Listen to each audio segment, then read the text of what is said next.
Hi friends, இப்போ நம்ம எங்கே இருக்கிறோம்னா கோயம்புத்தூர் சூலூர் பழைய பஸ் ஸ்டாண்டுங்க. இங்கே தான் அங்கே ஏசி பஸ் ஸ்டாண்டுங்க. நான் கூட ரொம்ப நேரம் நின்று பார்த்துட்டு இந்த வேகாத வெயில் என்னால் நிற்க முடியல, சரியான வெயிலுங்க. ரொம்ப நேரம் நின்று பார்த்துட்டு என்னடா உள்ளே போனால் காசு கேட்பாங்களோ அப்படின்னு சொல்லி நினச்சேன். காசெல்லாம் கிடையாதுங்க. இந்த ஏசி பஸ் ஸ்டாண்டில் முழுக்க முழுக்க மக்களுக்காண்டியே ஃப்ரீ ஏசி தாங்க. ஏசிக்கு நேராக போய் உட்காந்துட்டேன்.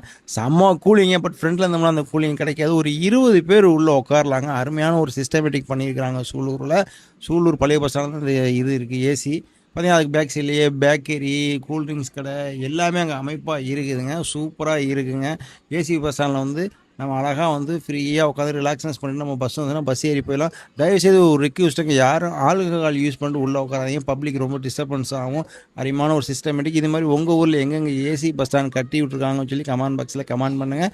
பட் 20 பேர் தாராளமாக உட்காரலாம். பட் என்னென்னா ரொம்ப நேரம் உட்காந்து என்ன பண்ணால் அந்த பட்டக்ஸ்லாம் வலிக்குது. ஒரு 10 நிமிஷத்துக்கு மேலே உட்காந்தோன்னே என்ன ரீசன், அந்த கம்பி போட்டிருக்காங்களா, ஒரு சீட்டிங் மாதிரி கொடுத்தாங்கன்னா நல்லா இருந்திருக்கும். பட் இதுவே அவங்க பண்ணது ரொம்ப நல்ல விஷயம் தான். ஓகே ஃப்ரெண்ட்ஸ், மேலும் மேலும் அப்டேட் வேணும் நம்ம பேஜை ஃபாலோ பண்ணுங்கள். இந்த ஏசி பஸ் ஸ்டாண்டை பற்றி நீங்கள் என்ன நினைக்கிறீங்க கமெண்ட் பாக்ஸில் கமெண்ட் பண்ணுங்கள். மறந்துடாமல். ஓகே ஃப்ரெண்ட், போயிட்டு வாங்க ப்ரோ. டாட்டா.